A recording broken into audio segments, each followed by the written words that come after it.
is not just power. Write this down. Proximity is profits.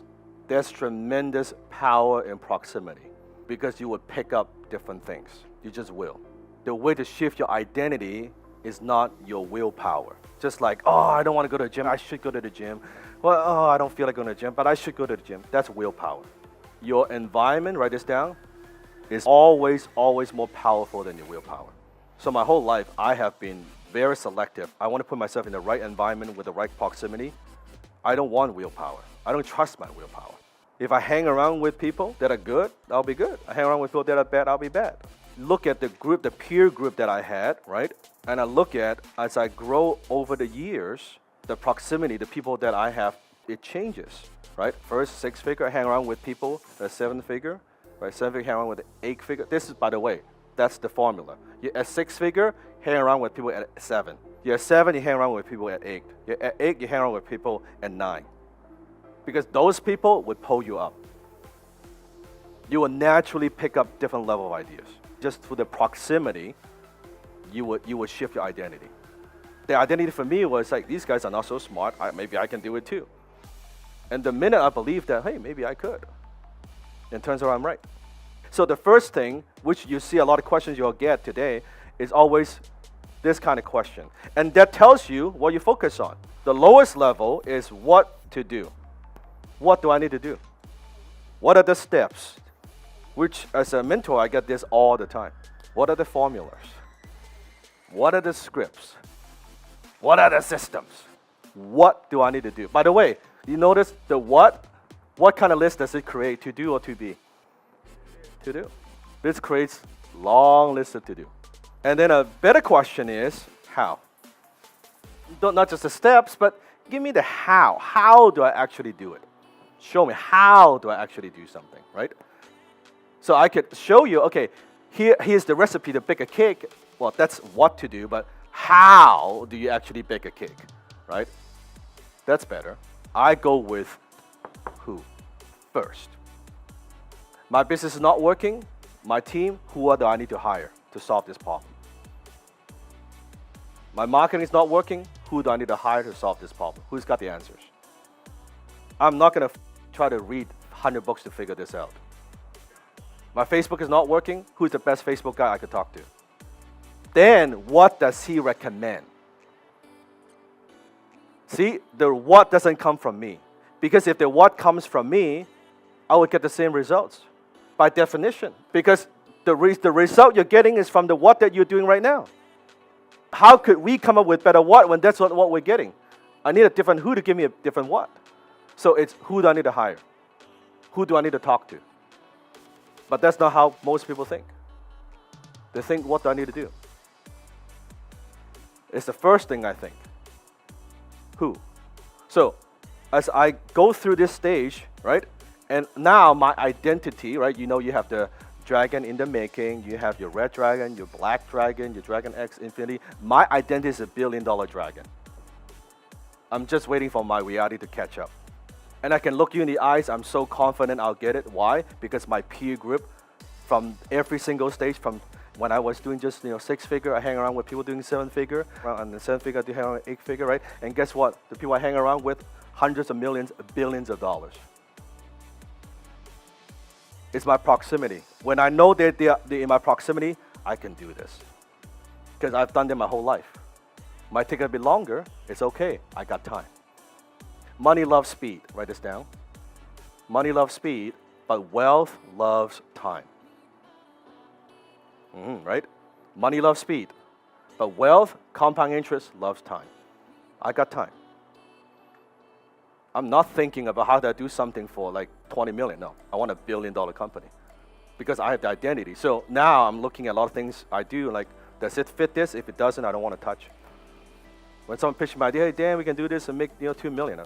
Thank you very much, not interested. Once I have the who, okay, what are the steps I need to take? Oh, I need to build this, we need to sell it, we got to recruit affiliate, we got to, okay, well, we'll do all that stuff. But this is crystal clear. And anything doesn't fit this identity, I don't do.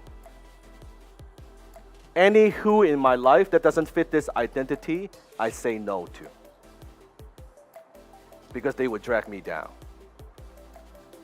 I'm ruthless. It's called ruthless compassion. I said no. No. So I say no to way more things than to say yes. Proximity creates your identity. You hang around with better people. Suddenly you're like, oh, wow, okay, that's different. Don't hang around with people that makes you feel good. You hang around with people, same as you, a little bit less than you, it feels good. Because you feel like, oh, I'm helping, or you feel like I am smarter, I have more experience, right? No, you want to be in a room that you're the dumbest person in the room. You want to be in a room where you're the least successful. I want to hang around with groups like, hey, you know what? Like my friend Brian Scudamore from Vancouver, 1-800 Got Junk, right? He's doing $2 million a day. I'm like, okay, I want to hang around with people like that. Teach me. How do you go from hauling junk? By the way, it took Brian 8 years to get to $1 million a year. 8 years. Remember the first 100,000 is hardest? Then the first million is the second hardest, right? By the way, when I met him, he was doing $1 million a day. Since COVID, $2 million. He doubled that. When COVID hit, his business took off. Hauling junk. Like, it's not a technology thing. It's like hauling junk, right? And it's got different brands. I love the guy. Like, just inspires the f*** out of me, right? I'm like, how can I do $1 million a day? How can I do $2 million a day? Like, what's the identity? How do you do it? And he would share, oh, this is how I build my team and stuff like that, right? By the way, my mindset is not, my business is different. I'm not in the junk hauling business. I'm not in the franchise business, so it doesn't apply to me. No. What can I do? And he's very gracious. He would even speaking at our events. We have a Dragon Summit event coming up in October. Those are the guys I bring to my Dragons. One of the speakers we're having in this exact same room in October, he grew a company from $300 million to $3 billion in revenue in 5 years. $300 million to $3 billion in 5 years. Those are the guys I want to learn from. Those are the people I want to text. And those are other people I text. Right? Hey, what's going on? And I can tell you, those people are some of the most generous people I've ever met in my life. They're generous because they don't need anything from anybody. When I need something, hey man, can I? By the way, I'm inviting them to come and speak to my group. And I offer, let me pay for your flight, don't worry about it. They pay their own flight to be here to serve. I pay them no speaking fee. I pay them no flight. You know what they say? They say, Dan, I'll be there. I'll just hang out. I'm happy to spend some time. Those are the people at that level. And I see it again and again and again. This is why it's not what the media portrays. Rich people are greedy. Here's the thing. No bank is ever been robbed by someone pulling up in a limousine.